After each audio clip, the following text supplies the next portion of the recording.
I want you to imagine that you are an American soldier at Pearl Harbor and you are playing a card game. And unbeknownst to you, Japanese planes are on their way ready to drop bombs. You don't know this and you're totally into your card game. You're going, oh, give me an ace. Come on, baby. I got to win this game. And it makes no sense given that there's going to be an event that's going to happen that's going to have lasting impact. Well, worldly wisdom is a little bit like that. It ignores the forever and forever of eternity to focus only on this world and this life. Welcome to Truth Talk with Ed Skipper. And listen to the words of the Apostle Paul in 1 Corinthians chapter 3, verses 18 and 19. Do not deceive yourselves. If any one of you thinks he is wise by the standards of this age, he should become a fool so that he can become wise. For the wisdom of this world is foolishness in God's sight. So with worldly wisdom, one of the major things that's left out is an eternal perspective. And it makes no sense to only focus on these 80 or so years that we have here if there is a forever and a forever that we also ought to be focusing on.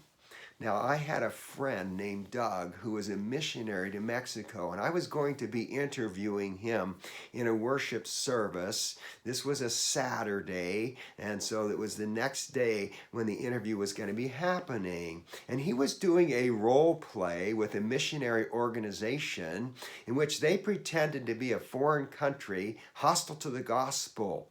And you could go in and feel what it was like to be a missionary in a foreign country and one that was hostile to the gospel. You had to get your visa and your passport and see what it was like if you were interested in sharing the gospel. It was very effective.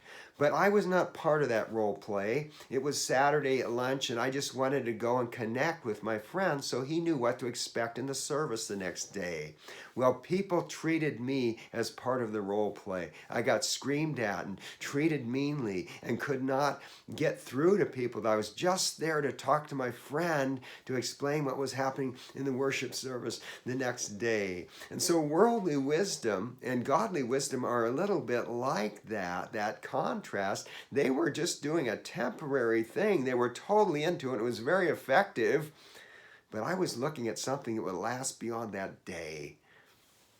Apostle Paul says this in 2 Corinthians 4:17 and 18. For our light and momentary troubles are achieving for us an eternal glory that far outweighs them all. So we fix our eyes not on what is seen, but on what is unseen. For what is seen is temporary, but what is unseen is eternal. Now, the world may consider you a fool if you invest your money into eternal things. They may consider you a fool if you risk your safety in some way in order to advance the gospel, which has eternal impact. But Jim Elliot, the missionary to the Auca Indians, who was a martyr, said this before his death.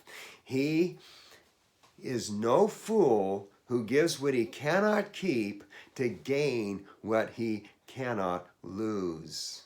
Hey, check out the previous 100 episodes of Truth Talk with Ed Skipper. And until next time, may you not fall for the trick of believing the wisdom of this world, which is only focused on the here and now. But may you focus on godly wisdom, which takes eternity into account.